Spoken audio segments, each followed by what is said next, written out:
Hey guys, now in this video let's work with SAS token to connect to our Azure storage account from our C# code. But guys, now in this video we will generate SAS token at a container level.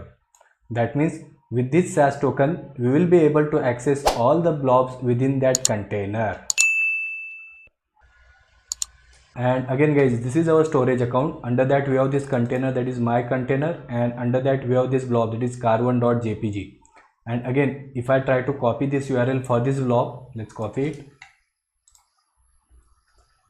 and let's try to hit this URL. See, it says resource not found. So that means we are not able to access this blob with this URL. And so obviously to access this blob using this URL, we need to provide token at the end of this URL. So again, either we can generate that token at blob level or at container level. And now in this video, we will generate that token at container level. So again guys, we are in Visual Studio and this is our ASP.NET Core web project. Now under app settings, we have added this connection string, and then this is connection string for our Azure storage account. Then in program.cs file, if you see, we have configured this blob service client object.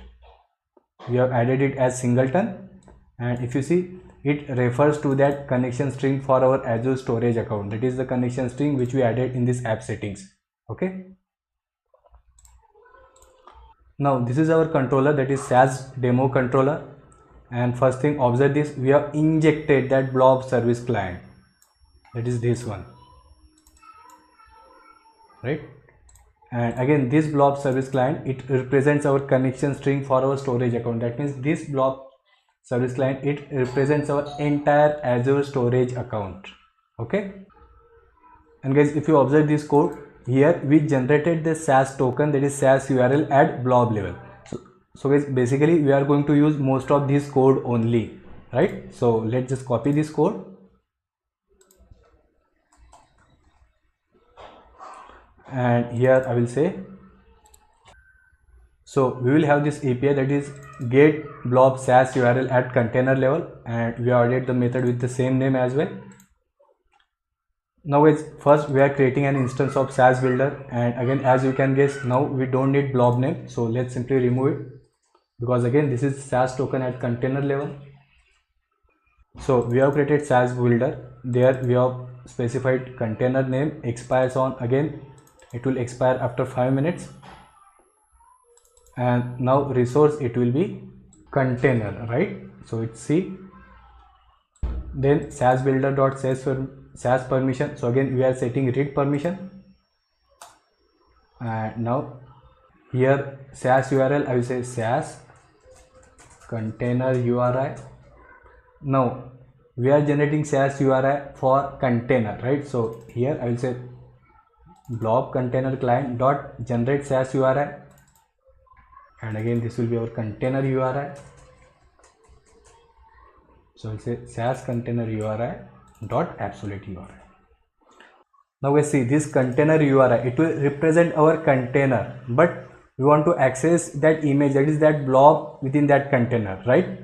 So let's do one thing. Let's first take out the token from this container URI, and again with that token we can access the blob in that container, right? So I will say we have token is equal to container URI dot split, and again we are splitting with this question mark, and then we are taking the second part of that URL. Again, that part after that question mark, it will be the token, right?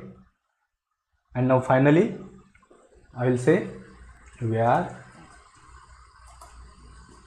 blob URI is equal to blob client dot URI dot absolute URI plus then question mark and plus this token.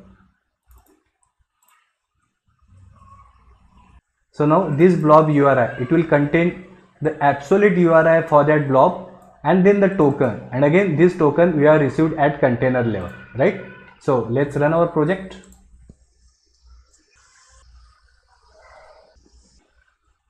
And guys, you can see our API is working and we have received the URL plus token. So let's copy it and let's see if we can access that blob. Yes. So we can access this blob with the token generated at container level. So that's it guys. Thanks for listening.